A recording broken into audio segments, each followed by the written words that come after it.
I got so much motherfucking design on right now. Break it down, bring it back, make it clap. I got 3 old thoughts, new guap, wear that thing. Bitches on my line, and you know they come strapped. Hold up, what it not, 45, scope it cash like whoa. How you fucking with these hoes up? Halo semuanya, perkenalkan nama saya Nira, NIM 2213062134, Program Studi Pendidikan Guru Sekolah Dasar kelas B13. Materi saya tentang kenampakan alam di Indonesia untuk kelas 5 SD, subtema 1. Video ini untuk memenuhi tugas ujian akhir semester mata kuliah Teknologi Informasi dan Komunikasi dengan dosen pengampu Ibu Agusta Kurniati MPD. Sekian perkenalan singkat dari saya, terima kasih. Yang pertama yaitu pengertian kenampakan alam di Indonesia. Kenampakan alam merupakan segala sesuatu yang berada di atas permukaan bumi, baik yang berada di darat maupun di laut. Kenampakan alam sering disebut dengan bentang alam. Berdasarkan proses terjadinya, kenampakan alam dibedakan menjadi kenampakan alami dan buatan. Kenampakan alam alami adalah bentuk permukaan bumi yang terbentuk akibat aktivitas bumi secara alamiah. Contohnya seperti gunung, pantai, laut, dataran rendah, dataran tinggi, selat, teluk, sungai, danau, dan lain sebagainya.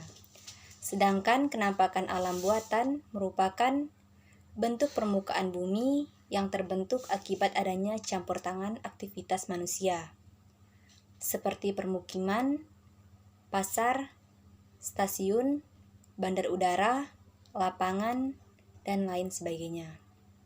Kenampakan alam ini biasa terbentuk karena peristiwa yang terjadi di atas permukaan bumi dari waktu ke waktu. Contohnya, gunung, pantai, laut, dataran rendah, dataran tinggi, selat, teluk, sungai, dan danau. Materi yang kedua itu kepulauan. Kepulauan adalah suatu gugusan pulau, termasuk bagian pulau dan perairan, di antara pulau dan wujud alamiah yang hubungannya satu sama lain demikian eratnya, sehingga adanya pulau-pulau. Kepulauan juga disebut kumpulan dari pulau-pulau.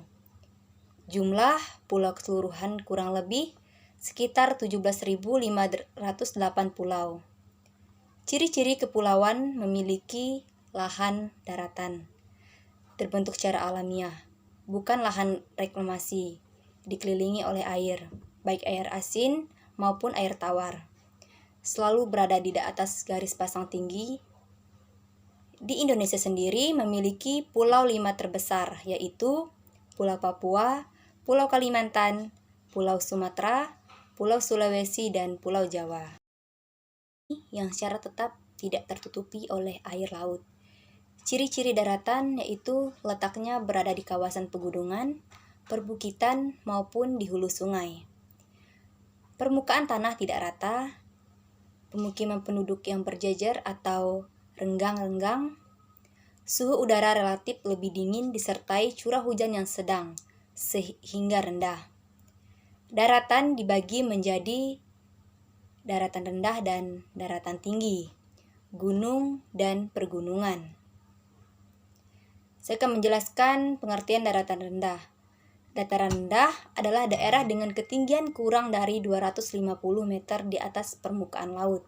Sedangkan dataran tinggi adalah daerah dengan ketinggian lebih dari 250 meter di atas permukaan laut.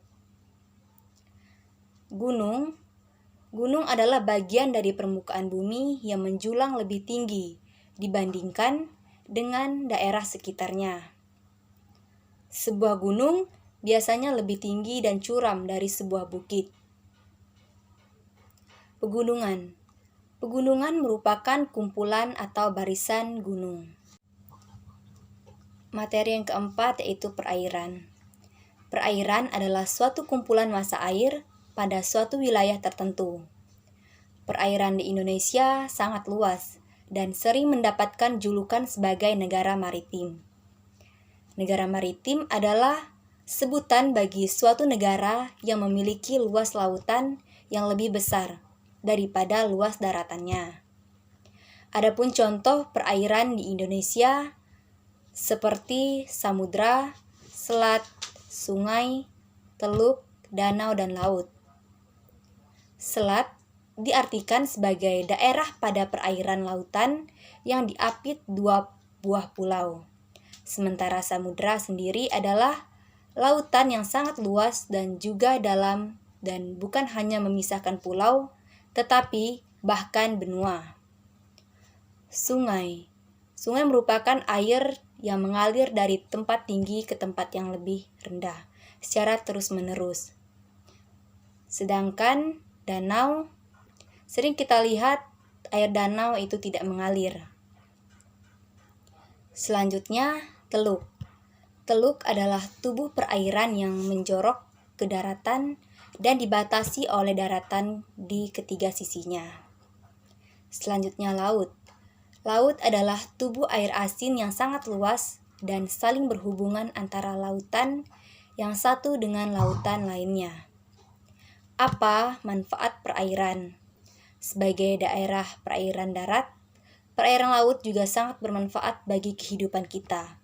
Secara umum, perairan laut dapat dimanfaatkan sebagai sarana transportasi, usaha perikanan, usaha pertambangan, sumber bahan baku obat-obatan dan kosmetik, sumber energi, rekreasi, serta pendidikan dan penelitian. Selanjutnya materi yang keenam yaitu tanah. Tanah adalah kumpulan dari partikel-partikel atau butiran-butiran yang tidak terikat satu dengan yang lain. Tanah di Indonesia sendiri pada umumnya merupakan tanah subur. Ciri-ciri tanah subur yang pertama adalah kaya akan nutrisi yang terdiri atas zat mendasar dari makanan tanaman. Misalnya nitrogen, fosfor, dan kalium. 2. Memiliki mineral yang memadai. Bisa berupa boron, klorin, kobalt, tembaga, besi, mangan, magnesium, molybdenum, belerang, dan seng. 3. Mengandung bahan organik tanah yang berguna untuk memperbaiki strukturnya. 4. Memiliki ketahanan dan kelembapan yang berlebihan. 5. Memiliki tingkat keasaman di sekitar 6,0 sampai 6,8. Yang 6. Memiliki sistem drainase yang baik. Yang 7. Dihinggapi mikroorganisme yang mengandung pertumbuhan tanaman. Yang 8. Mengandung sejumlah besar tanah pada lapisan atas. Tanah yang sehat menyediakan nutrisi penting, air, oksigen, dan menunjang akar yang dibutuhkan tanaman pangan agar dapat tumbuh dan berkembang. Tanah juga berfungsi sebagai pelindung akar tanaman yang peka terhadap perubahan temperatur yang drastis. Tanah sendiri adalah sumber daya alam terpenting sekarang ini. Tanah memiliki fungsi dan kedudukan yang sangat penting dalam berbagai kehidupan.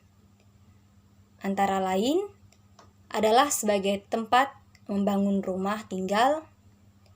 Dari tanah dapat menghasilkan bahan makanan, pakaian, dan kebutuhan lainnya yang bersifat primer.